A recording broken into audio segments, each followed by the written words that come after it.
할렐루야. 오늘은 경외하는 주를 아노라 라는 제목으로 하나님의 말씀을 대언하도록 하겠습니다. 이탈리아의 화가이자 조각가이기도 하며 또 건축가이자 시인이기도 한 사람이 있습니다. 뭐가 많죠? 화가에다가 조각가에다가 건축가에다가 시인이기도 한 사람. 그 사람이 누구냐면 미켈란젤로입니다. 사진 한번 볼까요? 이렇게 생겼죠. 이 미켈란젤로 다 아실 것입니다만 그의 일화에 보면 이런 이야기가 있습니다. 미켈란젤로는 이제 처음 그림 공부를 시작했을 때 한 곳에서 계속 배운 것이 아니라 배우다가 중간에 다른 곳으로 옮겨갔다고 합니다. 다시 말해서 그림을 배우는 스승을 바꿨다는 것입니다. 왜 바꿨느냐? 이런 이유 때문이라고 하는데요.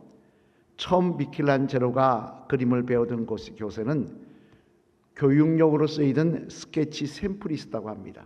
스케치 샘플을 이렇게 그리는 걸 보고 그걸 보여주며 따라 그리게 했다는 거예요. 근데 그 그림을 그리던 하루 미켈란젤로가 장난기가 발동하여 선생님을 시험하고 싶은 생각이 든 겁니다. 그래서 자기가 스케치 샘플 비슷하게 하나 그려놓고 그것을 똑같이 있는 그림을 빼고 자기 스케치를 거기다 끼워놨다는 게 샘플에다가. 그러면 여러분 스승님이 그걸 보다가 어떻게 되겠습니까? 이렇게 이건 아닌데, 이거 스케치가 이게 원품이 아닌데, 이건 누가 이런 장난쳤냐고 혼내며 미켈란젤로를 지적해야 될 것인데, 시간이 지날수록 스승은 이게 가짜인지 진짜인지 원품인지 미켈란젤로가 그래서 중간에 끼워넣은 건지 모르더라는 거예요. 그대로 그냥 계속 쓰고 있더라는 거예요. 그러자 그것으로 스승의 그림 실력을 평가하게 된 미켈란젤로는 그런 스승 밑에는 더 배울 것이 없다라고 생각을 하고 다른 곳으로, 다른 스승을 찾아서 이렇게 스승님을 바꾸게 되었다라고 있는 글을 읽어본 적이 있습니다만, 저는 이 글을 읽고 그런 생각을 했습니다. 만약에 이전 스승이 자신의 제자인 미켈란젤로에게 자기가 시험당한 것을 알게 된다고 한다면, 자신을 시험했는데 그 사실을 알고 해야 된다고 한다면 얼마나 기분이 나쁠까라고 말입니다. 사실 여러분, 무슨 이유든지 간에 또 어떤 사람이든지 간에 시험을 당하는 것을 좋아하는 사람은 없지 않겠습니까? 여러분 가운데 혹 남이 나를 시험하는 것을 좋아하시는 분 계십니까? 아마 믿음이 좋은 사람이라고 하더라도 나를 시험하는 것을 좋아할 사람은 하나도 없을 것입니다만, 하지만 오늘 본문 말씀에 보면 믿음의 사람이면서도 불구하고 엄청난 시험을 당하는 그런 사람이 나오는데, 그는 바로 믿음의 조상 아브라함이었습니다. 오늘 보면 2절 말씀 앞을 보시며 우리 한번 같이 읽어보시겠습니다. 시작. 여호와께서 이르시되 내 아들 내 사랑하는 독자 이삭을 데리고 모리아 땅으로 가서 내가 내게 일러준 한 산 거기서 그를 번제로 드려라. 아멘. 무슨 말씀입니까? 하나님께서 아브라함에게 말씀하십니다. 내 아들 독자 이삭을 모리아 산으로 가서 번제로 드리라라는 것입니다. 이 당시 100세 때 얻은 이삭은 한 20살쯤 되었습니다. 한참 청년으로 자라서 보기가 좋고 아버지 기대가 있는 그런 아들이었을 것입니다. 그런데 하나님 뭐라고 그러시냐? 번제로 이 아들을 드리라는 거예요. 그러면 여러분, 번제가 무엇입니까? 번제가 무엇이기에 번제로 드리라는 것입니까? 번제는 구약 레위기에 기록된 5가지 제사, 하나님께서 이렇게 제사를 드리라고 한 5가지 제사 중에 하나로, 이 제사는 어떻게 드리느냐? 먼저 제물을 죽입니다. 그래서 피를 받아가지고 단 사면에 뿌립니다. 그리고 나서는 제물의 껍질을 벗깁니다. 그리고 남은 살덩어리를 불에 태워서 하나님께 드리고, 그 다음에는 벗겨놓은 가죽까지 태워서 하나님께 드린 게 번제였습니다. 그런데 지금 하나님께서 아브라함에게 아들 이삭을 어떻게 바치라고요? 번제로 바치라고 이야기하고 있습니다. 주의 종으로 바쳐라. 나시린으로 바쳐서 하나님 앞에 헌신하게 하라, 그런 게 아니에요. 죽여서 피를 받아서 단에 뿌리고 껍질을 벗겨서 태워서 나에게 드려라, 이렇게 꼭 집어서 번제로 드리라 라고 말씀하고 있더라는 것입니다. 이 얼마나 기가 막힌 이야기입니까? 그냥 아들입니까? 100세 때 얻은 아들이지 않습니까? 이제 20살쯤 되었으니 장가도 보내야 될 때고 기대가 있을 아들이지 않습니까? 만약 입장을 바꿔놓고 우리가 이런 말씀을 하나님으로부터 들었다 그런다면 이게 무슨 이야기야? 이게 무슨 말 같지 않은 이야기야? 하나님 지금 정신이 어떻게 되신 거 아닌가? 펄펄 뛸 이야기일 것입니다만, 그러면 여러분, 왜 하나님은 이런 명령을 아브라함에게 하시고 계신 것일까요? 하나님이 정신이 잘못되신 것도 아니고 또 사람을 죽여서 드리는 인신 제사를 원하시는 분도 아니신데 말입니다. 바라기로는 이 말씀을 통해 저와 여러분들도 하나님께서 우리에게 원하시는 바가 무엇인지를 바로 알아서 하나님의 마음에 합한 자로 살아가시는 귀한 주의 성도들 되시기를 주님의 이름으로 간절히 축원을 드립니다. 그러면 왜 하나님은 아브라함에게 이삭을 번제로 드리라는 이런 시험을 하고 계시는 것일까? 그 이유를 살펴보면요, 먼저 첫째로 앞을 보시면 같이 읽겠습니다. 시작. 아브라함 마음의 중심에 무엇이 있는지를 보시기 위해서였습니다. 왜 했다고요? 아브라함 마음 중심에 뭐가 있는지 아시기를 원하셨다는 거예요. 오늘 보면 12절 말씀 앞을 보시면 한번 같이 읽어보시겠습니다. 시작. 사자가 이르시되 그 아이에게 내 손을 대지 말라, 그에게 아무 일도 하지 말라. 내가 아끼지 아니하였으니 내가 이제야 내가 하나님을 경외하는 줄을 아노라. 아멘. 무슨 말씀입니까? 아브라함이 이삭을 모리아산 꼭대기에 제단을 쌓아놓고 나무단을 쌓아놓고 정말 묶어서 눕혀놓고 칼로 찌르라고 하자 하나님께서 천사를 통하여 그 손을 막으시며 뭐라고 말씀하시느냐? 내가 하나님을 경외하는 줄 진짜 알았다는 것입니다. 다시 말해 내 마음 중심에 뭐가 있는지 내가 알았다는 것입니다. 여러분들 향수를 많이 사용하실 것입니다만, 특히 여자분들 향수를 많이 사용하실 것입니다만, 향수하면 어떤 나라가 생각이 나십니까? 프랑스, 그죠? 자동차하면 어떤 나라가 생각이 나십니까? 뭐 조금 지금은 그게 많이 떨어졌습니다만 그래도 독일, 또 요리하면 또 중국이나 프랑스. 그러면 사람이 타고 다니는 말을 하면 어떤 말이 생각이 나십니까? 제일 좋은 말이, 비싼 말이 어떤 말일까요? 뭐 1억, 2억이 하는 게 몇백억 하는 말들이 있습니다. 예? 어느 말일까요? 한번 볼까요? 사진. 이런 말입니다. 아라비아 순종 말입니다. 이 아라비아 순종 말은 말값이 100억을 넘어가는 말들입니다. 왜 이렇게 비싸냐? 똑같은 말인데. 이렇게 된 데는 이유가 있다고 합니다. 옛날 아라비아 왕이 강력한 군대를 가지기를 원했는데 그 당시 강력한 군대를 가지는 데 있어서 필수 조건은 뭐냐? 말이었다는 거예요. 오늘날로 치면 전차 같은 거죠. 말이 있어야 된다는 거예요. 바로 좋은 말들을 구하기 위해서 전 세계에서 구할 수 있는 좋은 말 100마리를 데려다가 훈련을 시키는데 어떤 훈련을 시키느냐? 나팔을 불면 달리게 하고 다른 나팔을 소리를 내면 가다가 멈추게 하는 그런 훈련을 시켰다는 거예요. 이제 이 훈련에 어느 정도 익숙해지고 나자 어떻게 했느냐? 울타리에 가둬놓고는 밥을, 사료를 먹이게 하는데요, 재미난 것은 물을 주지 않았다는 것입니다. 사료를 주는데 물을 안 주면 여러분 어떨까요? 목이 메이지겠죠.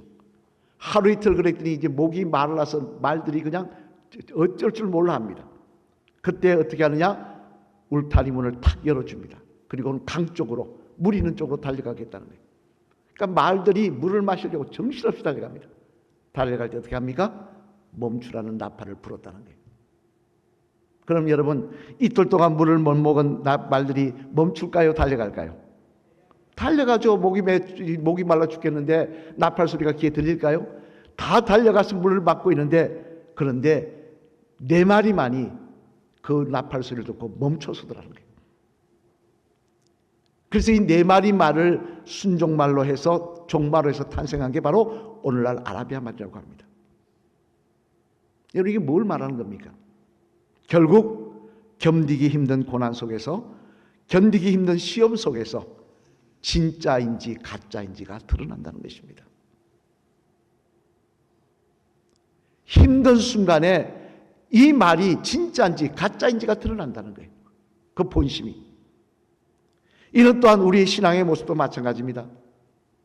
사람들은 누구나 삶이 평탄하고 좋을 때는요, 다 신앙이 좋은 것 같습니다. 다 하나님 사랑하는 것 같아요. 잘 믿을 것 같아요.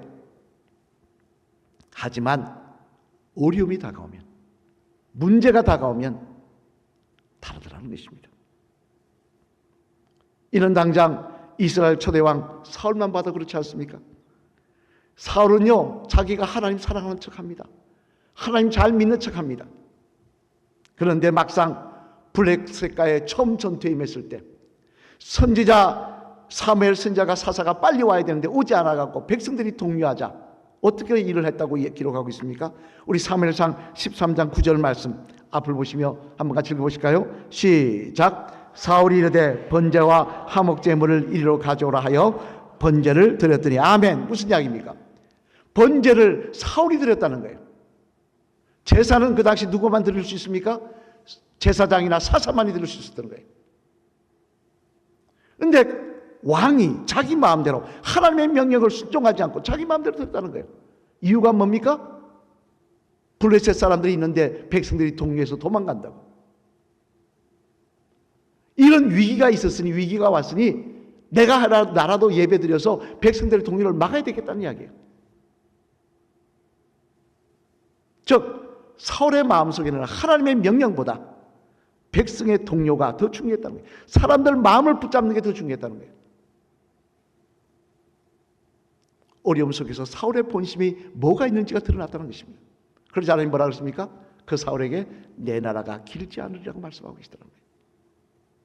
반면에 이스라엘의 두 번째 왕이었자 통일 이스라엘의 왕이었던 다윗은 어떻습니까? 사무엘상 후반부에 보면요, 다윗은 참으로 어려운 고난을 당합니다. 10년 동안 장인인 사울에게 쫓겨다닙니다.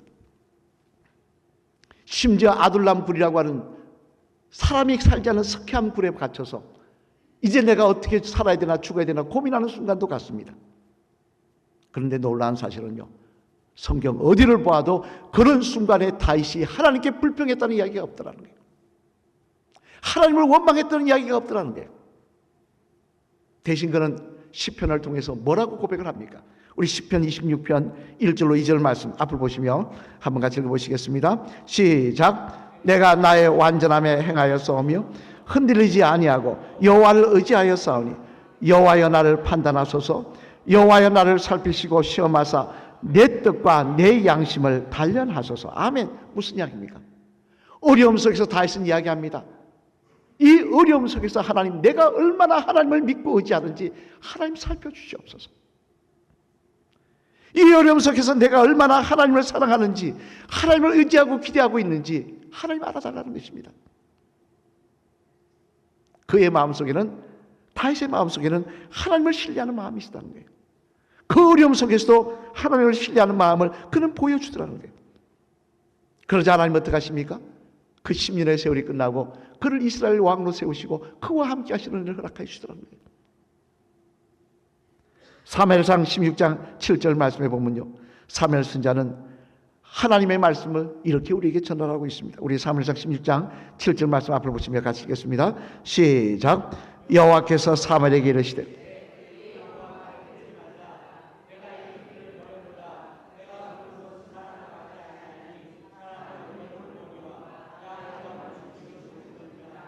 아멘. 뭐라고 말씀해요? 하나님은 사람의 외모를 보지 않으신다는 거예요. 그 사람의 지위와 지식과 그 사람의 사회적 그걸 바라보지 않으신다는 거예요. 하나님 뭘 보시나? 그 마음의 중심에 뭐가 있는지 보신다는 거예요. 내 마음 중심에 뭐가 있는지를 보신다는 거예요. 그리고 그 마음의 중심을 보시고 하나님의 마음에 합하시면 그와 함께 하시며 그를 존귀하게 사용하여 주시겠다는 거예요. 이 중심을 보시는 일의 대표적인 일이 뭡니까? 바로 시험과 고난이라는 것입니다.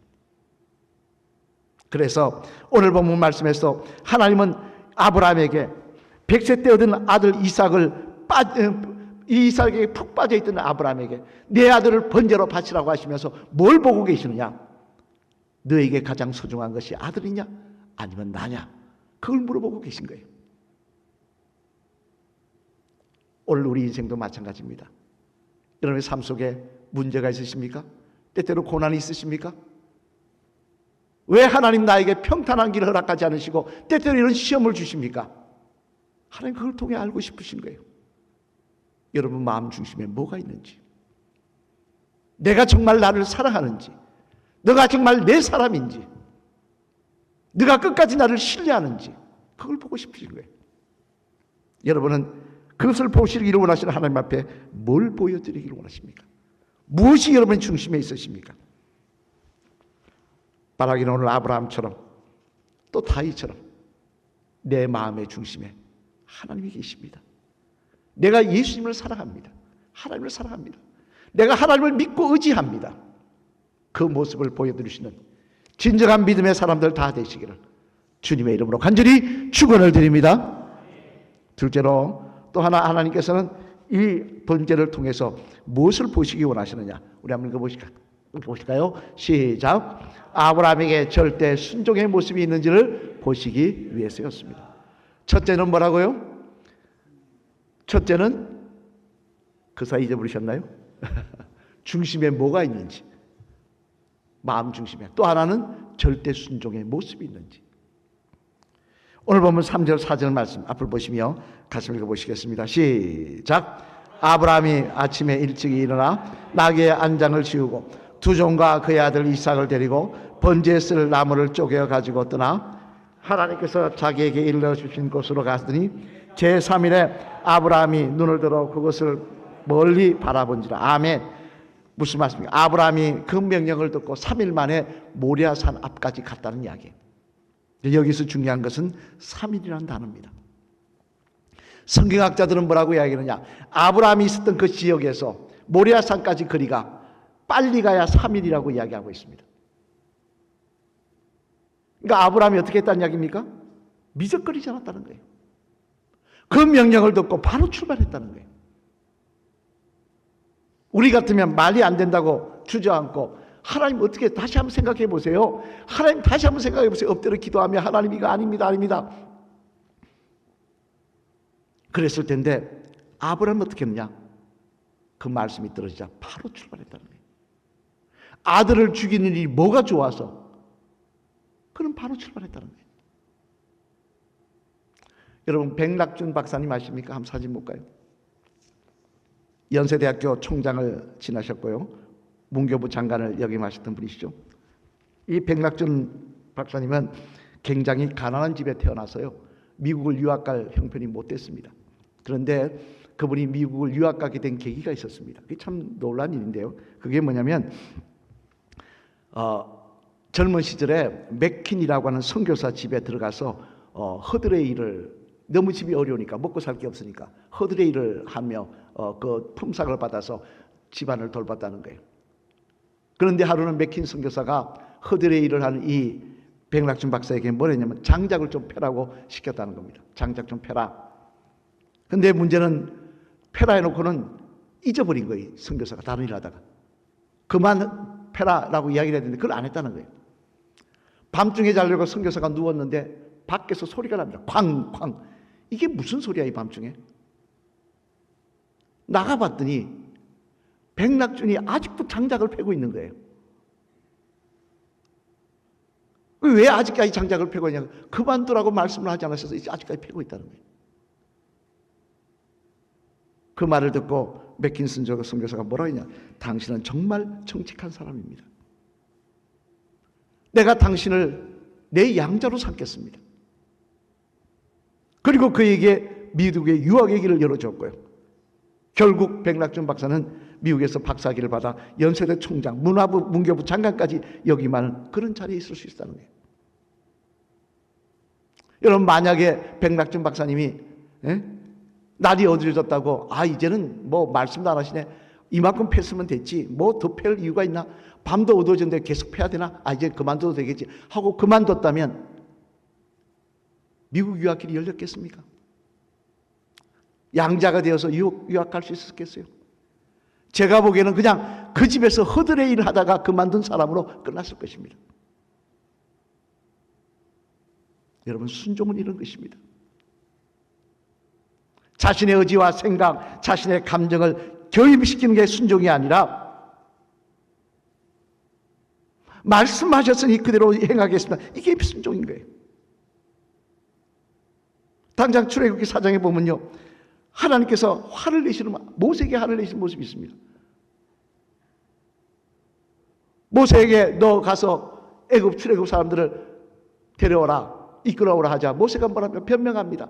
내가 나이도 많고 말도 어눌하고, 다 맞는 이야기예요. 나이도 80이고 말도 잘 못합니다. 살인자에다가 문제가 많아요. 이런 사정이 있다고 이야기합니다. 하나님 그 말씀 듣고 뭘 하십니까? 너 말이 맞다. 내가 보니까 너 잘못 생각했다. 너는 아직 적임자가 아닌 것 같다. 그러셨습니까? 우리 출애굽기 4장 14절 말씀 한번 같이 읽어보시겠습니다. 시작. 여호와께서 모세를 향하여 노하여 이르시되 내 사람 내 형 아론이 있지 아니하냐. 그가 말 잘하는 것을 내가 아노라. 그가 너를 만나러 나오나니 그가 너를 볼 때 그의 마음에 기쁨이 있을 것이라. 아멘. 무슨 말씀입니까? 변명하는 하나님께서 네 말이 맞다. 80세고 너 말도 잘 못하고 살인죄 전과도 있고 너 안 되겠다 하신 게 아니라 화를 내시더라는 거예요. 왜 말을 했는데 순종하지 않냐는 거예요. 내가 너와 함께 하시겠다는 거예요. 말을 못하면 내가 내 형을 붙여줄 것이고 능력이 없으면 내가 능력으로 함께 하실 것인데 왜 핑계대냐는 거예요. 여러분, 오늘 아브라함도 마찬가지입니다. 하나님이 3일 만에 가라 했을 때, 모살산 가라 했을 때 곧장 갔습니다. 그게 그친 것이 아닙니다. 또 어떤 일을 합니까? 주저하지 않고 아들 배에다 칼을 꽂으려고 합니다. 그러자 그 아브라함을 바라보며 하나님 말씀하신 게 있습니다. 우리 창세기 22장 17절 18절 말씀 앞을 보시면 같이 읽어보시겠습니다. 시작. 내가 내게 큰 복을 주고 내 씨가 크게 번성하여 하늘의 별과 같고 바다의 모래와 같게 하리니 내 씨가 그 대적의 성문을 차지하리라. 또 내 씨로 말미암아 천하 만민이 복을 받으리니 이는 내가 나의 말을 준행하였음이니라 하셨다 하니라. 아멘. 여기 주목해 보세요. 내가 나의 말을 준행하였습니다. 내가 나의 말에 순종하였기에 내가 너에게 이런 복을 주시겠다고 말씀하고 계시더라고요.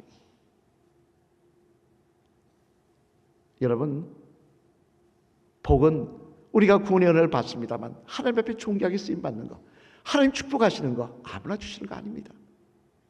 순종이 있는 자에게 하나님의 말씀에 순종하며 내 경험, 내 생각, 내 감정 그런 거 가미시키지 않고 하나님 말씀하셨으니 아멘 하겠나이다라고 따라가는 자에게 그 삶에 함께 하시며 그의 삶을 존귀하게 세우시는 역사를 허락하여 주실 줄로 믿습니다.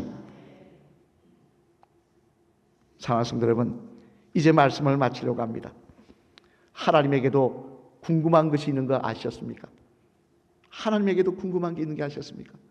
모든 것을 다 아시는 하나님, 그 하나님에게도 궁금한 게 있습니다. 그게 뭐냐?